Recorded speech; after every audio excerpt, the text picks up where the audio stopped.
সমস্যার সমাধান হয়ে গেছে? রাতারাতি এই ম্যাথের সমাধান আজ পর্যন্ত এই ইনস্টিটিউটে কেউ করতে পারেনি। বলো কে করেছে? অজয় তুমি? না স্যার, তাহলে করেছেটা কি? ও করেছে স্যার। স্যার তুমি করেছো এটা? না মানে জি স্যার, আমি করেছি স্যার। হ্যাঁ স্যার, আমি দেখেছি রবি লিখেছে এটা। আমি তো গুগলেও খুঁজে পাইনি। আসো আসো আসো আসো। ক্লে, একেই বলে ইনস্টিটিউটের গর্ব। আহ, আশ্চর্য, আমি চিন্তাও করতে পারছি না। আমি ভেবেছিলাম অজয় করবে। এই সবাই রবিকে অভিনন্দন জানাও। ঘটনা কি? এটাও করে জি ফেলেছো? স্যার, স্যার আমি লিখেছি। কিভাবে করলে? আর হ্যাঁ, তালি হবে না?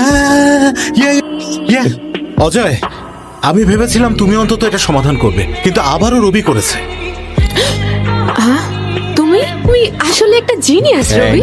আমরা কফি খেতে পারি? তাহলে কালকে যাই, জাস্ট ফ্রেন্ড হিসেবে। আর বিল কিন্তু তোমার। তুমি অনেক লাকি যে রবির মতো জিনিয়াসের সাথে রুম শেয়ার করো।